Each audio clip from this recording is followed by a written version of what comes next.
Yeah, I should have told you that. Anyway, Oh my God, that's so okay, cute. so So just go for it, like tongue to number one tongue. is go for it. Like, I really want to stress that you don't know what's going to work until you just go for it. And if you launch something and it's a total failure, that didn't work. Try something else, right? Go for Yeah, something else, like that. you know? And specifically with a Patreon, with a Bandcamp subscription. This is something I told to Rushad Eggleston. He's been live streaming like every day for hours a day, just like making up songs and being wacky like he is. And he gets hundreds of people watching him on his live stream. He's got a lot of fans. He's got like 25,000 followers on Facebook. And he doesn't have a Bandcamp subscription.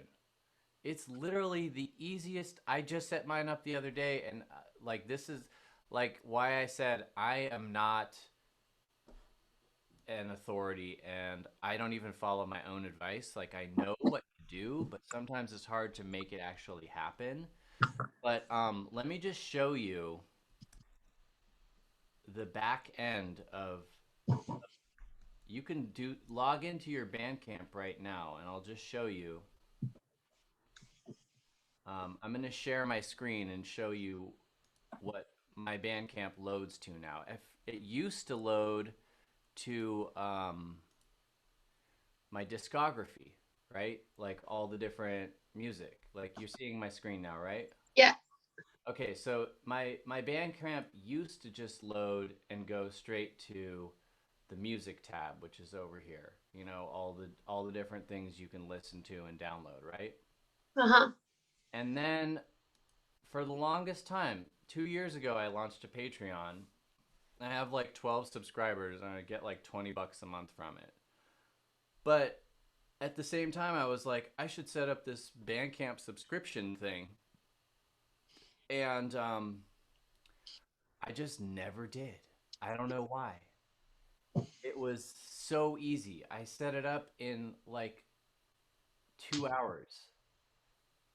But you could set it up in 30 minutes. Like you could have this live while we're on this call if you wanted.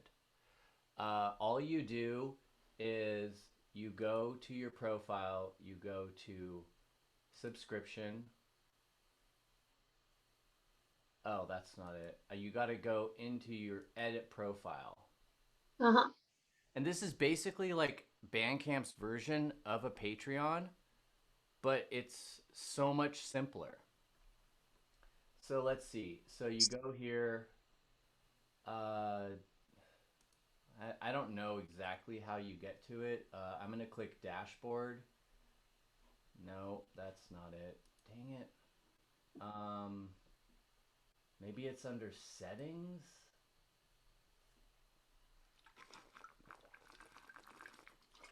Nope, it's not under settings. I think it's under edit profile. I don't know how you get to it. I should have looked this up in advance.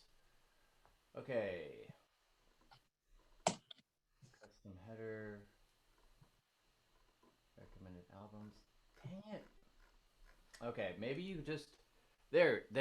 Okay, so you once you're in your profile, Yeah.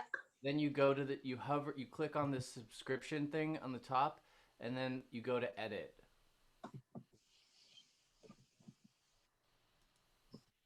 Once you have a subscription, maybe that's how you get to it. Yeah. But you should be able to do that. It should say like either edit or create a subscription. Are you seeing that for your own page for your? Let's see. Well, when I'm on my dashboard, No. I don't actually have that subscription there. It ends at stats. Oh, Um, really? yeah. So but let me see. It might. It may. I wonder if that is. Let's see. Add. I can add album track merch, order. Click on your picture in the upper right hand corner of Bandcamp. So you see this. See that? Yeah, I see that. It's either an edit profile or tools or page design or do you have subscription in that list? I do. Okay, maybe if you click on that, then it'll take you to the Oh, subscription. no. Try it out. Subscription setup. Right. It does let me Ah, okay. So set up. you see subscription setup like this? Yeah. Okay, Yeah. so that's all you have to do is you put a photo, you write a description that's just like, "Hey, I'm Heather Normandale. I make music and Hmm. your money." And then you make a video, and this could literally just be you holding your phone in your garden or whatever, just like, "I'm Heather, and I'm hoping you can give me $5 a month, and I'll send you beautiful songs that sound like this, la la la la la," and then upload that video.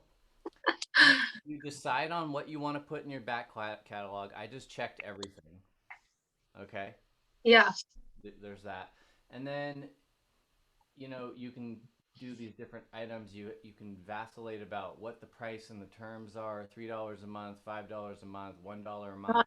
I just set mine to 3, 5, and 10. I might change that. I honestly don't know what's gonna work. Yeah. I'm hoping that most people go for the 5 because it's in the middle. Yeah. But anyway, you don't even worry too much about the tiers and what people get and blah blah blah, all that. I just made some stuff up. I just put your name and future full-length album credits plus 1 hour video chat per month for all subscribers in this tier and above. For you, as we Idiot. were talking earlier, maybe your value proposition is, um, one video chat, hour-long video singing lesson or singing. What do you call it? Like singing circle. Yeah. Yeah, Yeah. you can Like just do that. And voice yoga. voice yoga, 1 hour long voice yoga per month for $5. Come on, like people spend $20 to go to a yoga class. You're telling me they don't have $5 to spend once a month to support you and attend your voice yoga class? Of course they do. That would be incredibly cheap. Yeah. That's what I'm saying is you can put $20. Right. Right. Yeah, no, no, silly. You can put whatever you want there. It's up to you to value yourself. Hmm. So, and it's up to you to write something up here in the description that makes people want to support you.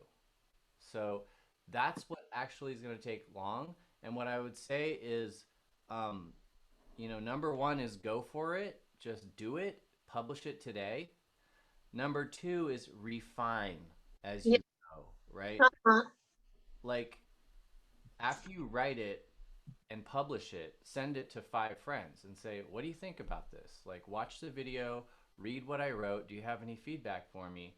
And then someone's going to say, "Oh, in this one sentence right here, I think you should change the to a or whatever. Like, you should change this idea of um, what you're offering to this and change the pricing to that."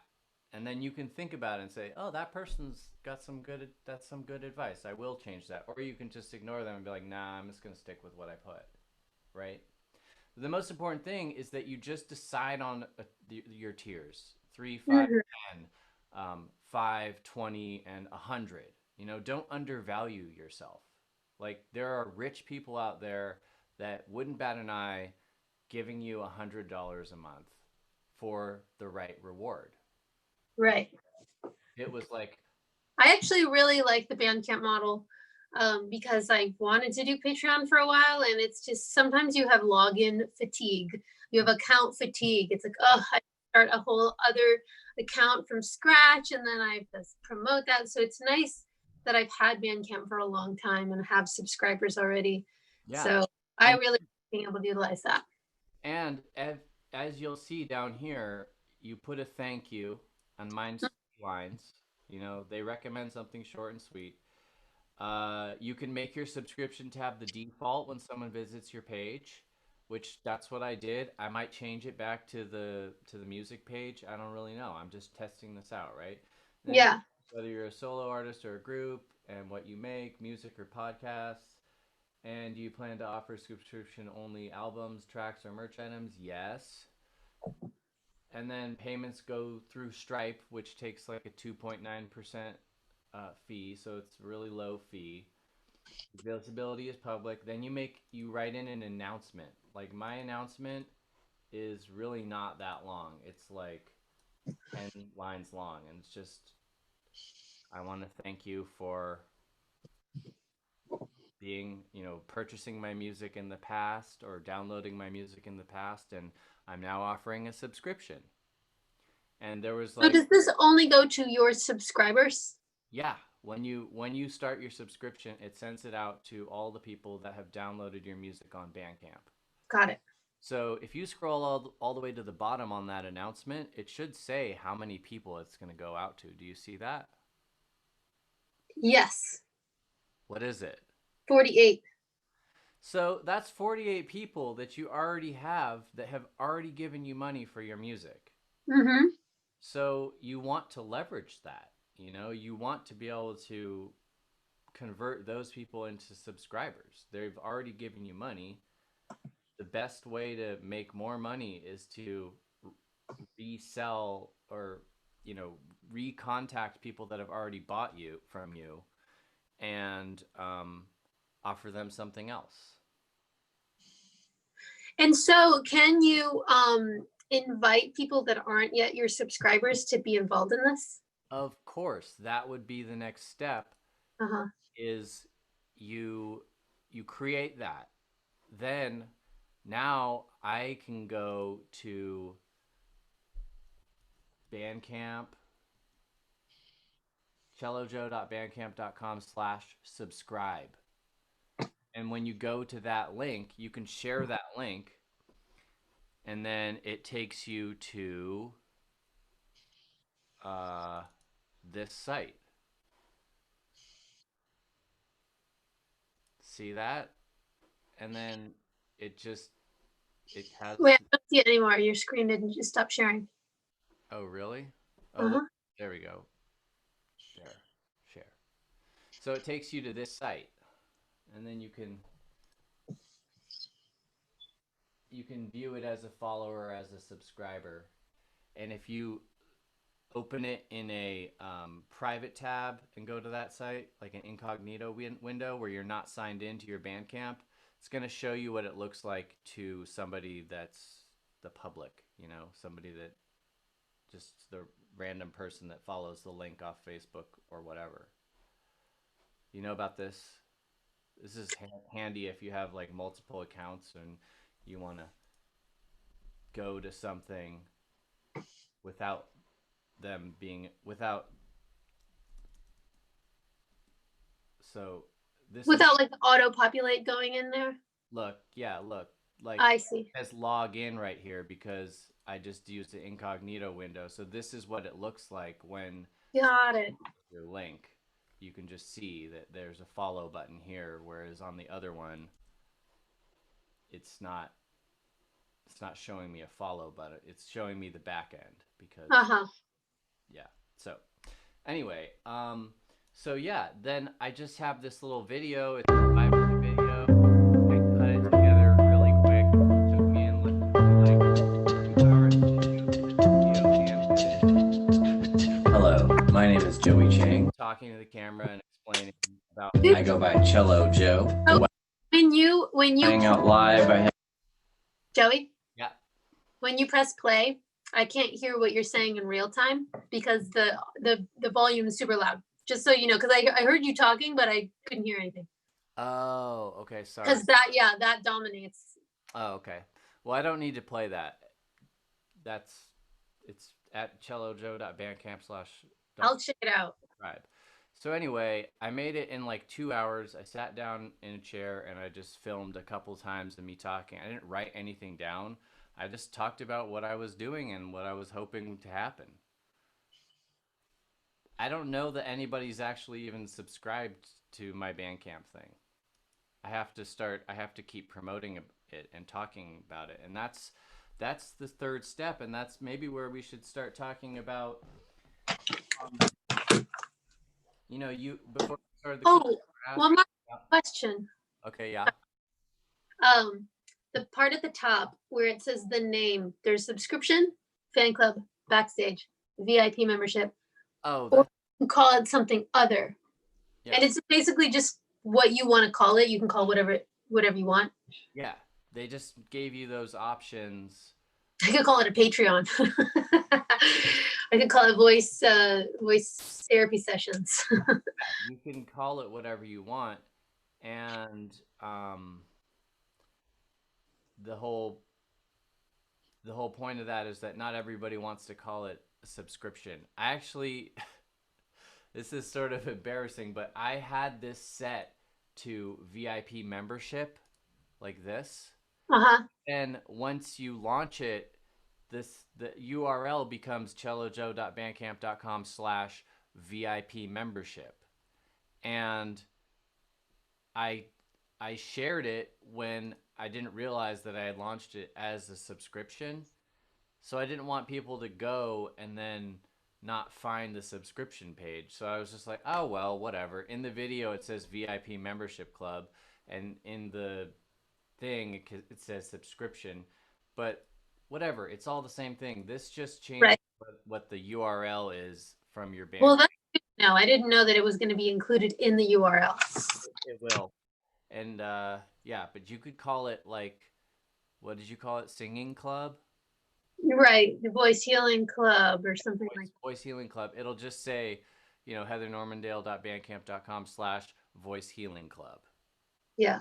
You can play around with it too. I mean, you could make it a single letter, and then it makes it easier to type the URL. Do you know if that renders the previous Bandcamp link like incomplete? Like, well, I've used, bandcamp.com/Heather Normandale for a long time, and have probably put it on different, like it's probably on my Facebook, it's probably on my Indiegogo. Does that mean that now that will be like 404 not found or something, or will it just forward as usual to this page? That is a good question. If you have not gone in to your Bandcamp edit profile and checked your artist profile, you can have a Bandcamp URL where it's yourname.bandcamp.com, and it will be the same as if you had gone to bandcamp.com/yourname. Got it. I'm pretty sure that would be the case. You can test it real quick, but you should go to the your artist profile, edit profile, and just check, because let's see here. Right here is where you can choose your vanity URL right here. Yeah, I think I've done that before. I just didn't know if that was going to be affected by adding this like music club. No. I Cool. don't think so. Let's see.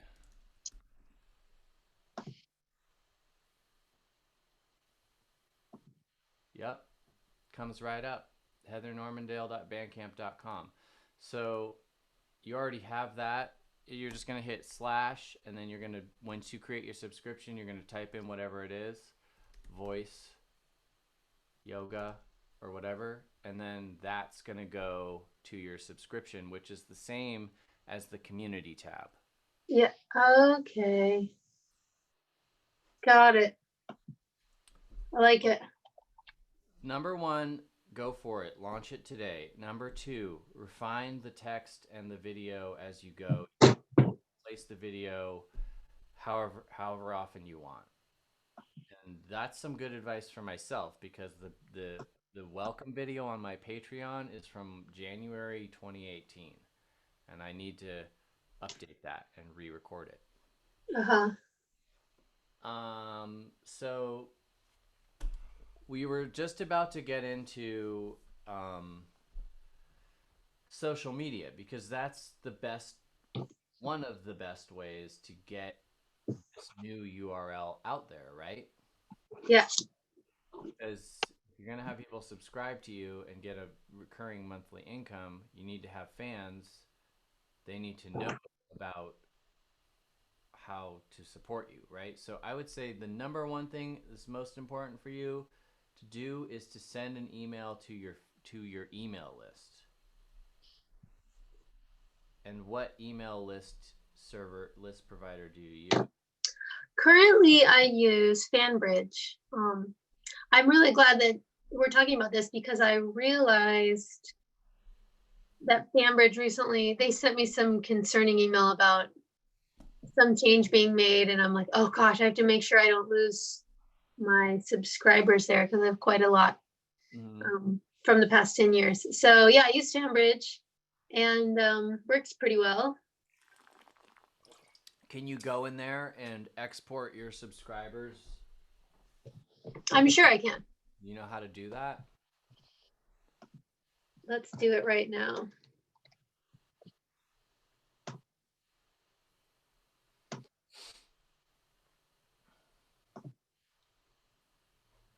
And another thing that you should do that I often forget to do as well is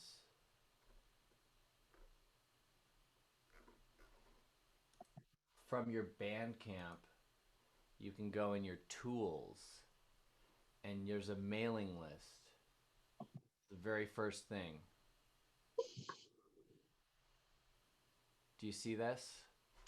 Okay, wait. So You click on your artist in the upper right hand corner, you go to right. tools. Uh-huh. And then the very first thing is the mailing list. And yeah, you export all of the people that have given you their email address. Mm-hmm.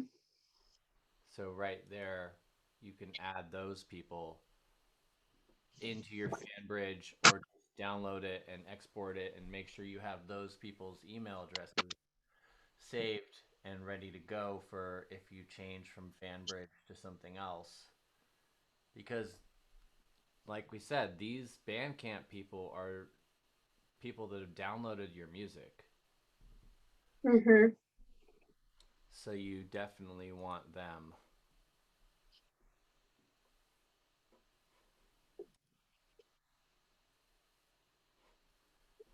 So, also, a lot of people don't know how to use Bandcamp or don't see the options. So if you go to your Bandcamp, you have it set right now to just go to your most recent release, right? So most people, when they're like, "Oh, I just discovered Heather Normandale. I'm gonna go to her Bandcamp." They come here, they're just gonna push play on this, right? Yeah. That's all they see. And then they're just gonna let it play, and then they're gonna go, "Oh, okay, it's got 8 songs. I would like to download this. Oh, it's $15. All right, on to the next thing, right?" People that see you play live and like have a personal connection to you are gonna be like, "Oh, I'm definitely gonna just buy this right now," right? Uh-huh. But if you change it up so that you have it load onto your discography, then Okay. when they come to your Bandcamp, they're gonna be like, "Oh, she's got 5 different things. This is the newest one probably, and then there's this one, and there's this one, and this one, and this one. Let me check out this one." They're gonna click around, and they're listen to this one. This is just a single, so they're listen to this. This is good. Name your own price. That's good. Mm-hmm. So that's something that people can get for free. Yeah. They just put in their email address, and that's crucial because then you got a way to contact them again, right? Mm-hmm. And then once they've downloaded this, then you email them and say, "By the way, I don't know if you had a chance, but Golden Threads is my latest album, and it's available on Bandcamp. It's $15." So then you got this one. You also have set to $15. And this is like a really like a larger conversation about where the music business is at now. This one's got a $7. And so you have the one single that's for free. This Mother Sorcene. Sorcene. Sorcene. That Uh-huh.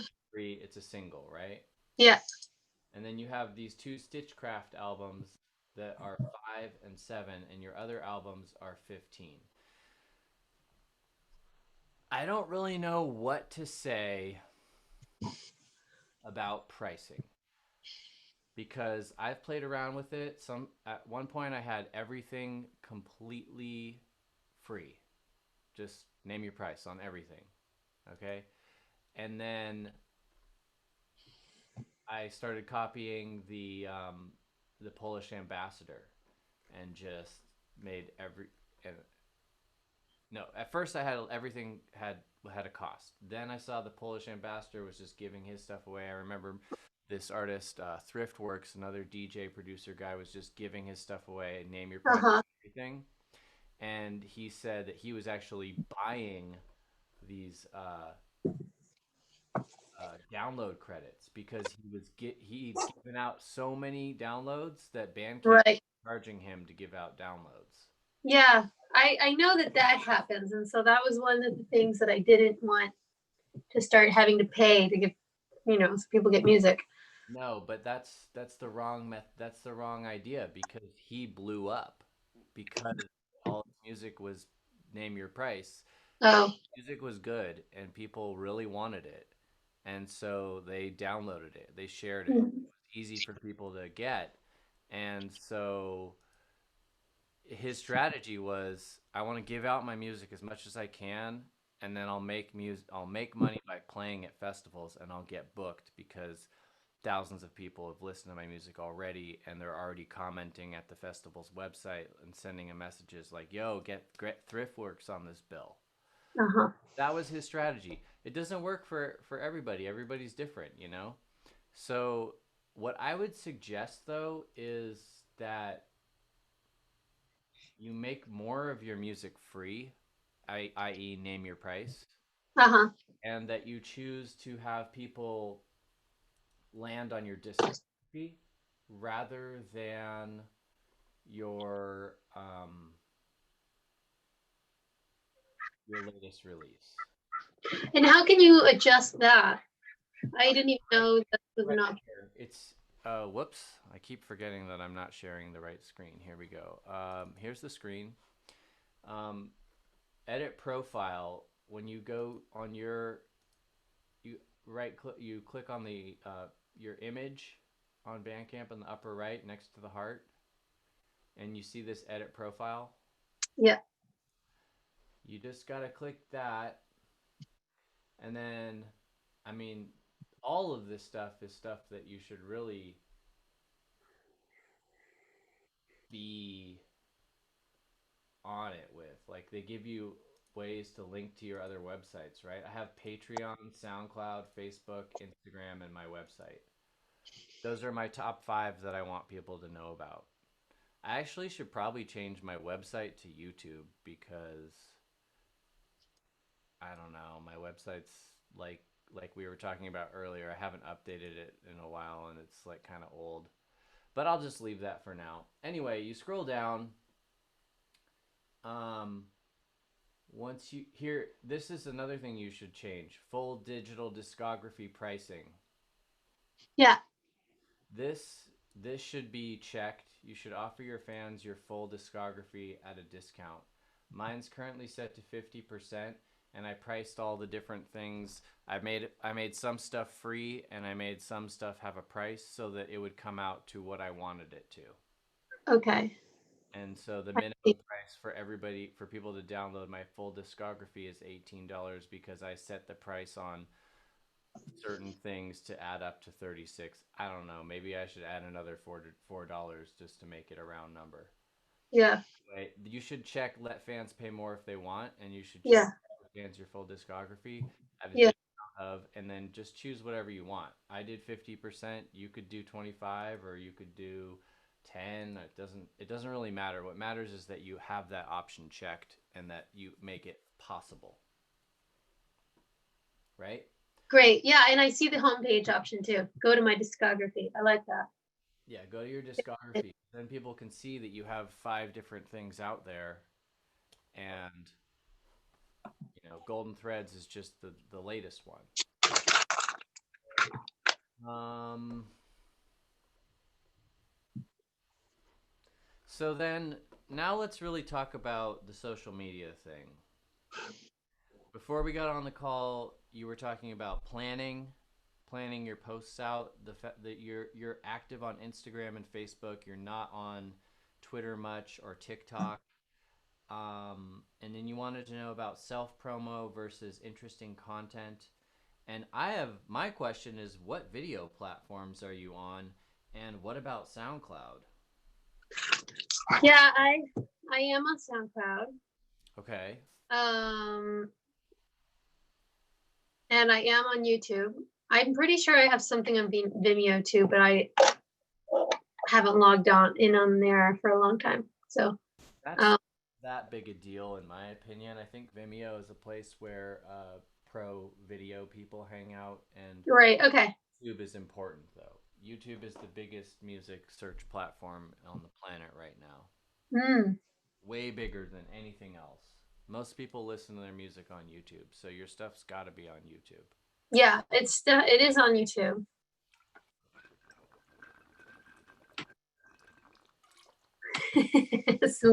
some good water sound effects there. Oh, yeah. Okay, so you have your stuff on YouTube. Are all your tracks on YouTube as like individual songs with no video with them, just YouTube music? I think that CD Baby did that. CD Baby does that. Yeah, Okay. pretty sure. Like because I have a distribution deal and I have a, you know, something with BMI and all that. They did all that stuff, Okay. but it's not in my account. Right. It's on their CD Baby music account.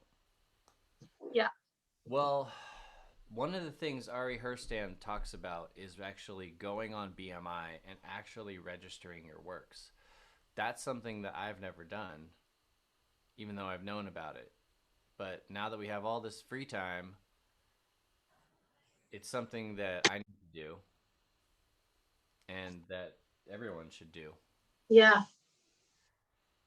I'm with ASCAP, and I've gone on there, and it's not that. I don't think it's that hard. It's just a matter of like filling out the credits and putting like your name as the songwriter. Yeah. Yeah. I'm in the process of actually doing that. I have some issue with one of my past albums being distributed through a different platform that changed names and there were that was all pre Spotify, and so I have to kind of redo the distribution so that because for some reason my Trembling Water album didn't it's not on Spotify because of this weird older distribution company not just getting with the times. So I have to redistribute it through CD Baby and then get all of that up on BMI. Okay. So that is, I agree, important. I should do that. One thing that's really great about SoundCloud is that if you put all the stuff that's on your Bandcamp on SoundCloud, you can put a buy link. And SoundCloud is a lot more social than Bandcamp. There's comments, there's sharing, there's reposting. And you never know, like sometimes stuff just will take off on SoundCloud. Like interesting. might put up a song and then you check back on it in a few months and it's got like thousands of plays. And you're like, how did that happen? I don't it just if people share what they like, you know.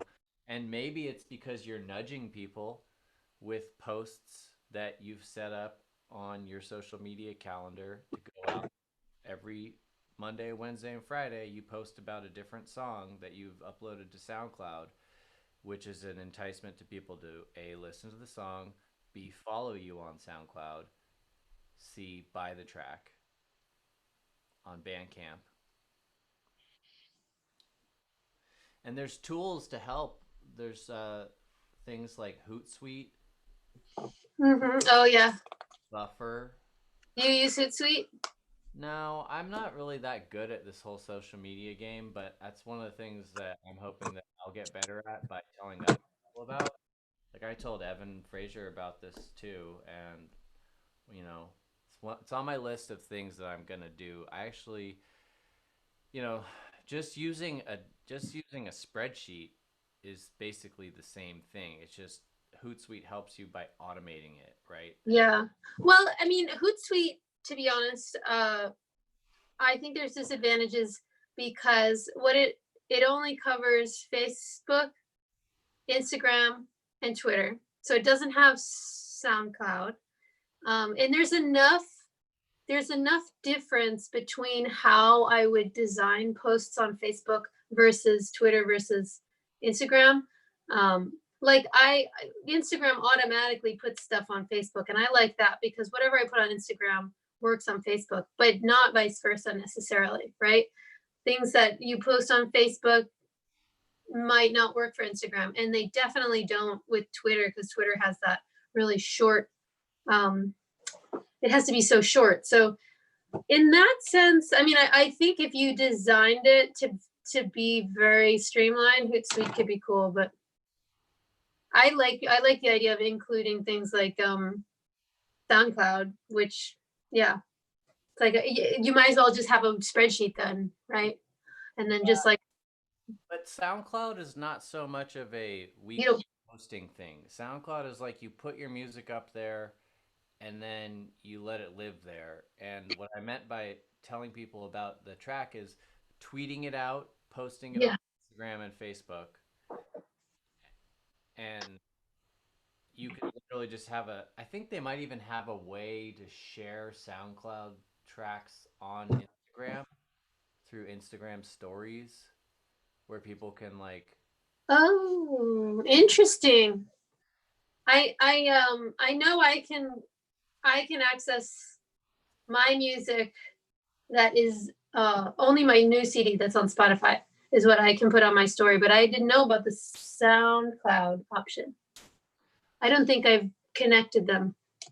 it'd be worthwhile for you to just get the SoundCloud app on your phone and play around with it because I'm pretty sure I've seen people sharing stuff from SoundCloud directly to Instagram as a post or as a story. Like I'm not a social media guy. I think that from what I've read, email lists are way better on conversion Uh-huh. for actual like connection with people, Yeah. and that like I've read statistics that like email lists can convert as high as like 40%, whereas social media is like less than 1% or something. You have to have so many people that follow you on social media to get any kind of meaningful return on it. Yeah. So, Makes sense. what? I said that I hear that. Yeah, because they're just not as invested. People on social media just aren't as invested. Yeah. I think it's good. It's fine that you don't hang out on Twitter very much. I feel like Twitter is for people to have like little snarky conversations and like tweet little like puns and you know things where they scroll through it and they're like, haha, that's funny. I'll write, something mean.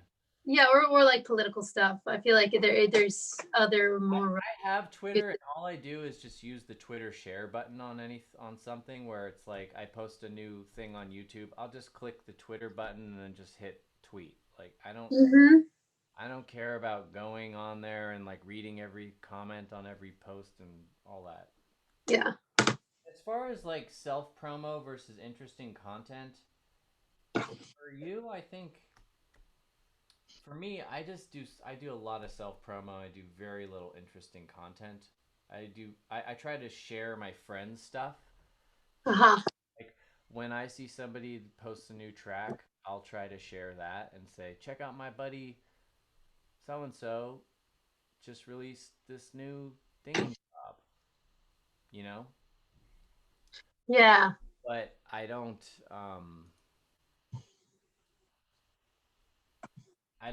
really do a lot of like lengthy writing thoughts of, you know, the state of the world and weighty subjects, this, that, the other thing.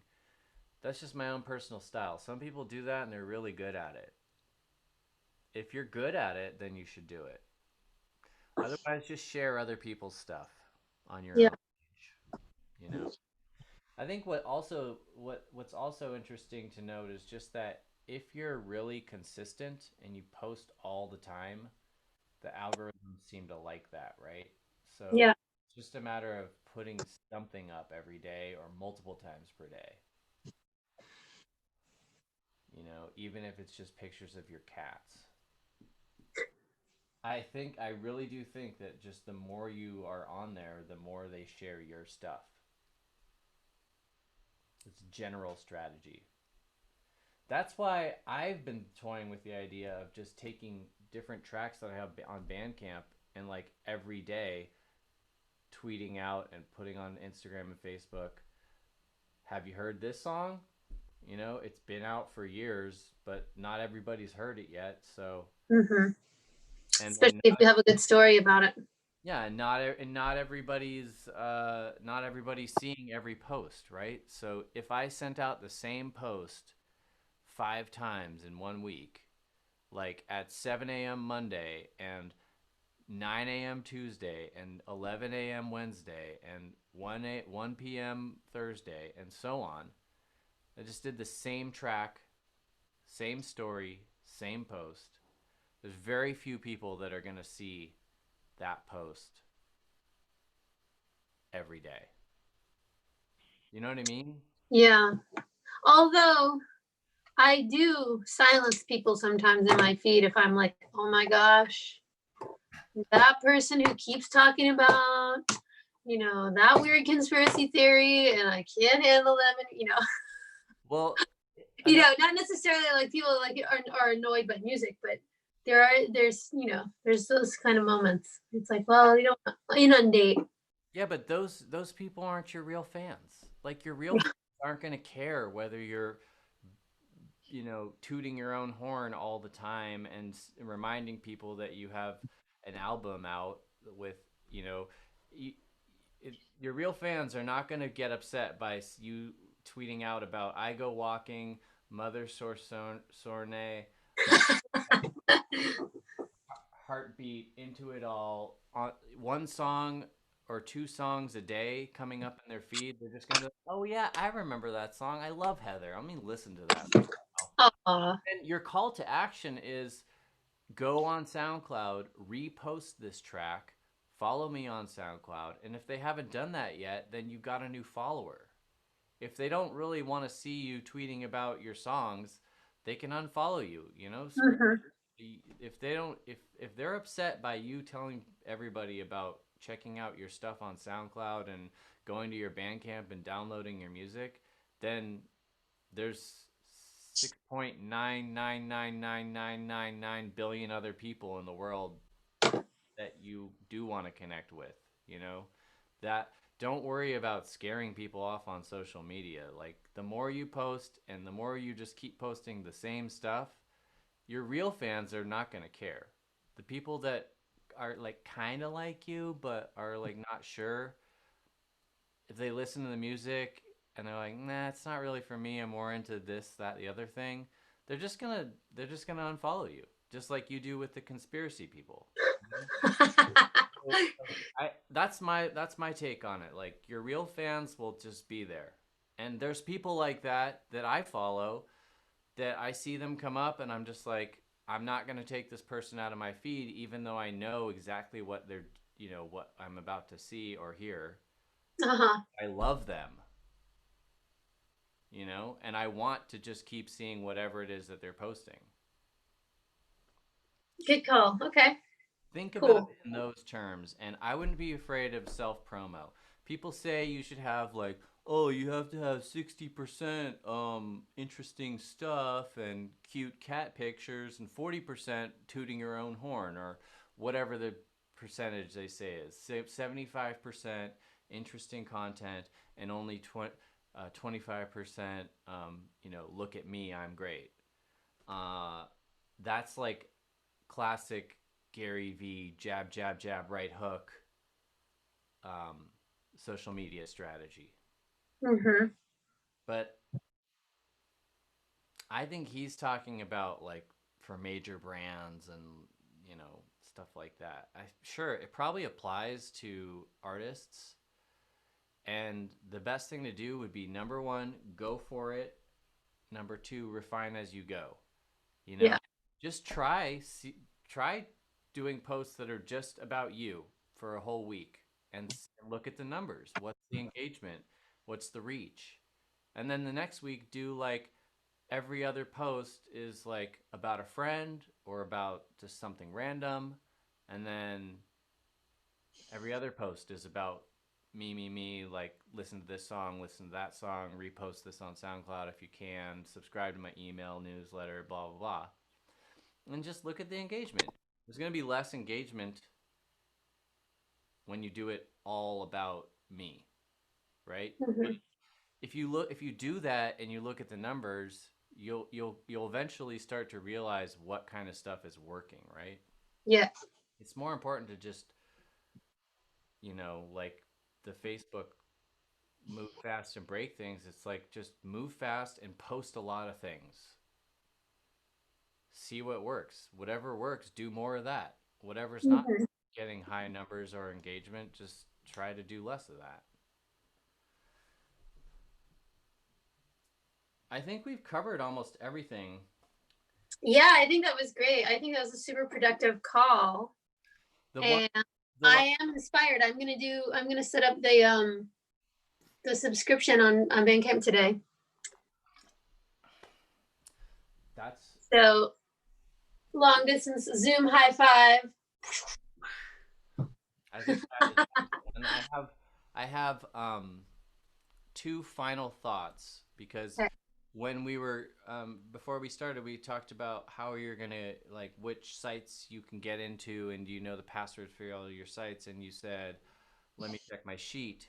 And I would just suggest you look into a password manager, um, like Bitwarden. That's what I use. I used to use Dashlane, Uh-huh. a paid service, but Bitwarden is open source, free Very, software, and you can generate random passwords and just remember one password. yeah. That's helpful. I would really look into setting that up because it can save you a lot of time because you don't have to remember all these passwords or maintain a spreadsheet that could potentially be hacked or whatever you could accidentally share or whatever. I would just look into that. And then because I'm pretty sure you have a Mac, right? I have a Mac. I would look into